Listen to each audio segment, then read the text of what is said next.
नमस्ते मित्रों। मृत्यु के समय हमारा कल्याण कैसा हो। तो देखिए, मृत्यु के समय हमारा कल्याण कैसा हो, इस पे मैं आपको एक दृष्टांत बताता हूँ, जिसमें भगवान श्री कृष्ण थे। तो भगवान श्री कृष्ण के गुरु हुए थे संदीपनी ऋषि। तो संदीपनी ऋषि से भगवान श्री कृष्ण ने पूछा कि हे गुरुजी, मृत्यु के समय पर मेरा कल्याण कैसे हो।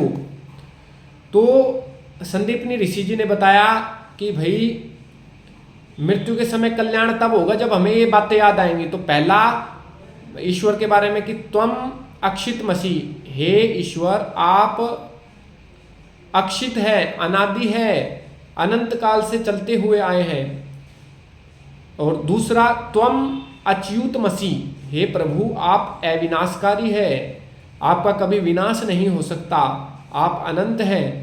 फिर त्वम प्राण संसित मसीह, हे ईश्वर आप प्राणों के प्राण हैं, जो भी हम प्राण लेते हैं उस सब का आधार, उस सब का मूल ईश्वर है।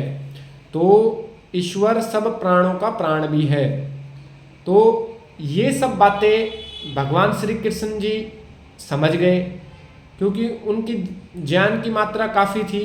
तो वो समझ गए कि भाई, ये मृत्यु के समय ये बातें हमें तब याद आएंगी अगर हमने जीवन भर ईश्वर का गुणों का नाम लिया है, गुणों को धारण किया है, ईश्वर का नाम लिया है। तभी हमें मृत्यु के समय पर ये चीज़ें याद आएंगी और उसके हिसाब से हमारी गति होगी। तो यह सुनकर, यह विचार सुनकर श्री कृष्ण जी अपिपास हुए, मतलब संतुष्ट हो गए।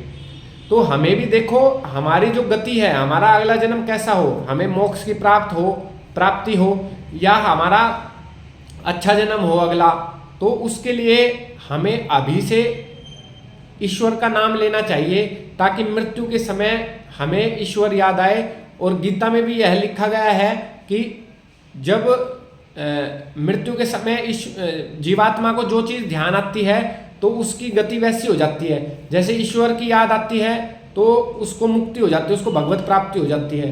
अगर उसको सांसारिक चीज़ों का वो होता है, याद आती है मृत्यु के समय, तो वो फिर जन्म मृत्यु के जंजाल में फंस जाता है। यह बात गीता में लिखी है। और यही बात लिखी है सत्यार्थ प्रकाश में कि भाई, अगर तुम्हारे पुण्य कर्म बढ़ेंगे पाप कर्म से ज़्यादा तो तुम्हें मनुष्य जीवन मिलेगा। अगर तुम्हारे बहुत ही ज़्यादा पुण्य कर्म हो गए और तुम्हारे क्लेश दूर हो गए, फिर तुमको मोक्ष मिलेगा।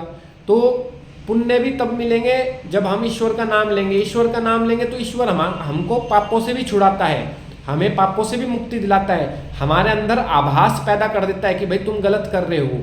तो वो जो एक जागृति होती है हमारे अंदर, आभास होता है, वो ईश्वर का दिया हुआ ही है। तो इसलिए हम ईश्वर की तरफ चलेंगे तो हमसे पुण्य भी ऑटोमेटिक ज़्यादा होते रहेंगे। और पुण्य और पाप के आधार पर सत्यार्थ प्रकाश में लिखा है महर्षि दयानंद जी ने कि तुम्हारी गति होगी। गति मतलब अगला जन्म कैसा होगा, पुनर्जन्म होगा या तुम मोक्ष में जाओगे। तो इसलिए हमें ध्यान देना चाहिए कि हमको आज से और अब से ही ईश्वर के मार्ग में चल देना चाहिए, तभी मृत्यु के समय हमारा कल्याण होगा। यही मैं कहना चाहूँगा। धन्यवाद।